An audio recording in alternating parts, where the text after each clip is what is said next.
नमस्कार, मेरा नाम है कृष्णा बिस्ट और आप देख रहे हैं जनसत्ता फटाफट। चलिए नजर डालते हैं आज की बड़ी खबरों पर। मुंबई में पिछले कुछ दिनों से जो लगातार बारिश हो रही थी, अब उसमें राहत मिल सकती है। इस हफ्ते शहर में सिर्फ हल्की से मध्यम बारिश होने की संभावना है और आने वाले दिनों में बारिश और कम हो सकती है। हालांकि इस साल ज्यादा बारिश होने की वजह से मुंबई में मानसून जाने में थोड़ी देरी हो सकती है। आमतौर पर मानसून 8 अक्टूबर तक वापस चला जाता है, लेकिन इस बार इसमें देरी हो सकती है। मौसम वैज्ञानिकों का कहना है कि बंगाल की खाड़ी में एक नया सिस्टम बन रहा है, जिसकी वजह से मानसून अभी कुछ दिन और एक्टिव रह सकता है। भारतीय मौसम विभाग आईएमडी का ये भी कहना है कि अक्टूबर में महाराष्ट्र में सामान्य से ज्यादा बारिश हो सकती है।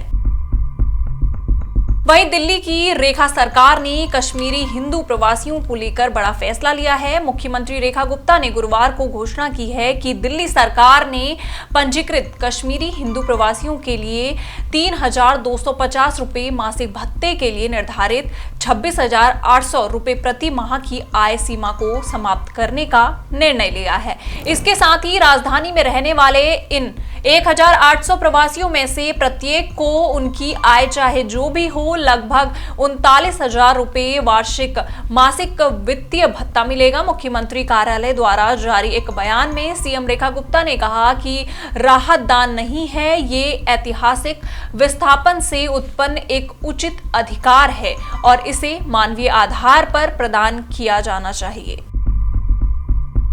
वहीं केंद्र सरकार ने गुरुवार को सिख समुदाय के सदस्यों को गुरु नानक देव की जयंती समारोह के लिए नवंबर में पाकिस्तान जाने की अनुमति दे दी है। ऑपरेशन सिंदूर के बाद लगाए गए प्रतिबंध को हटा लिया गया है। गृह मंत्रालय के अनुसार सरकार ने श्री गुरु नानक देव जी की जयंती के अवसर पर सिख जत्थों को पाकिस्तान यात्रा की अनुमति देने का निर्णय लिया है। शिरोमणि गुरुद्वारा प्रबंधक कमेटी यानी कि एसजीपीसी और श्री अकाल तख्त साहिब ने केंद्र सरकार के फैसले का स्वागत किया है। एसजीपीसी के अध्यक्ष हरजिंदर सिंह धामी ने एक बयान में कहा, मीडिया में आई खबरों से पता चला है कि सरकार ने मंजूरी दे दी है। एसजीपीसी इस फैसले की सराहना करती है। सिख समुदाय के 5 प्रमुख धर्मस्थलों में से एक श्री अकाल तख्त साहिब ने भी केंद्र सरकार के इस फैसले की सराहना की है। वहीं भारत और चीन 5 साल बाद एक बार फिर से सीधी उड़ानें शुरू करेगी। इस उड़ानों को इस महीने के अंत में शुरू किया जाएगा। गुरुवार को विदेश मंत्रालय ने ये अहम जानकारी दी। कोविड-19 महामारी के कारण 2020 में दोनों देशों के बीच उड़ान सेवाएं बंद कर दी गई थी। इसके बाद पूर्वी लद्दाख पर सीमा पर जारी तनाव के चलते इन्हें अब तक शुरू नहीं किया जा सका था। विदेश मंत्रालय ने कहा कि भारत और चीन के बीच तय किए गए शहरों को जोड़ने वाली सीधी उड़ान सेवाएं अक्टूबर के अंत तक फिर से शुरू होंगी।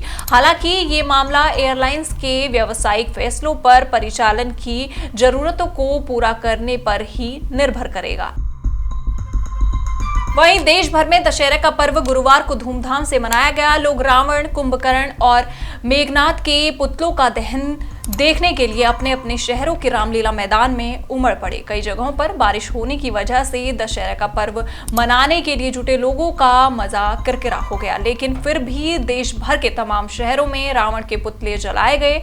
रावण के अलावा मेघनाथ और कुंभकर्ण के पुतलों को भी आग के हवाले किया गया। वहीं पीएम नरेंद्र मोदी को पूर्वी दिल्ली के पड़पड़गंज में स्थित आईपी एक्सटेंशन रामलीला समिति द्वारा आयोजित दशहरा समारोह में भाग लेना था, लेकिन बारिश के कारण वो इसमें शामिल नहीं हो सके।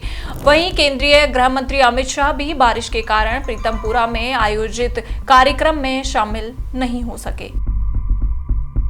वहीं मध्य प्रदेश के खंडवा जिले में विजयदशमी के पर्व के मौके पर एक बड़ा हादसा हो गया। यहां दुर्गा पूजा की मूर्तियों के विसर्जन के दौरान तालाब में ट्रैक्टर ट्रॉली के पलटने के चलते 11 लोगों की दर्दनाक मौत हो गई। इस हादसे में मरने वाले 11 लोगों में 8 बच्चियां शामिल थी।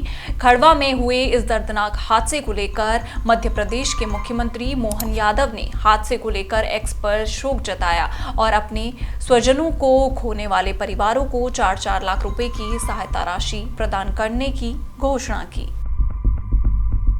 वहीं अमेरिकी टैरिफ लागू होने के बाद देश भर में निर्यातकों की मुश्किलें बढ़ी हैं, लेकिन केंद्र सरकार ने नए 50% यूएस टैरिफ लगाने के बाद एक्सपोर्टर्स को संदेश दिया है कि वो अमेरिका बाजार में अपनी हिस्सेदारी को बनाए रखने की कोशिश करें। दो प्रमुख आर्थिक मंत्रालयों वित्त और वाणिज्य ने सबसे ज्यादा प्रभावित सेक्टरों के निर्यातकों से बैठक की और उन राहत उपायों का सुझाव दिया जो कोविड के दौरान लागू किए गए थे, ताकि मौजूदा संकट का सामना किया जा सके। बता दें कि रेसिप्रोकल टैरिफ और सेकेंडरी टैरिफ लागू हुए कई हफ्ते बीत चुके हैं, लेकिन इसके बावजूद एक्सपर्ट्स को कोई राहत नहीं मिली है और अब निर्यातक तकलीफ महसूस करने लगे हैं।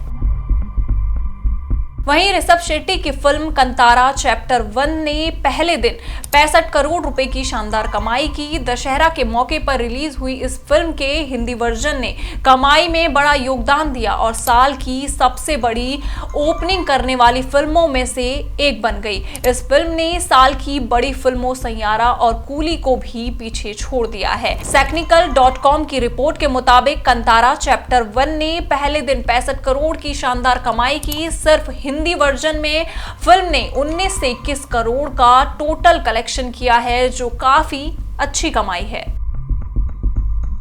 वहीं भारतीय टीम के बल्लेबाज केएल राहुल के लिए साल 2025 टेस्ट क्रिकेट के लिहाज से काफी शानदार साबित हो गया है। हाल ही में इंग्लैंड दौरे पर 532 रन बनाने के बाद राहुल ने वेस्टइंडीज सीरीज की भी अच्छी शुरुआत की है। उन्होंने अहमदाबाद टेस्ट के पहले दिन ही अपना अर्धशतक पूरा कर लिया था।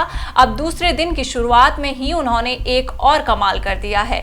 दरअसल अब राहुल 2025 में सबसे ज्यादा टेस्ट रन बनाने वाले तीसरे बल्लेबाज बन गए हैं। वहीं 2025 में विश्व टेस्ट चैंपियनशिप में दूसरे सबसे ज्यादा रन बनाने वाले खिलाड़ी हैं। उन्होंने इंग्लैंड के बेन डकेट को पीछे छोड़ दिया है, जबकि बतौर ओपनर इस साल उनके नाम सबसे ज्यादा टेस्ट रन दर्ज हो गए हैं। इन सारी खबरों पर आपका क्या कहना है, आप हमें कमेंट सेक्शन में जरूर बताइएगा और इसी तरह की देश दुनिया की खबरों के साथ जुड़े रहने के लिए देखते रहिए हमारे साथ जनसत्ता।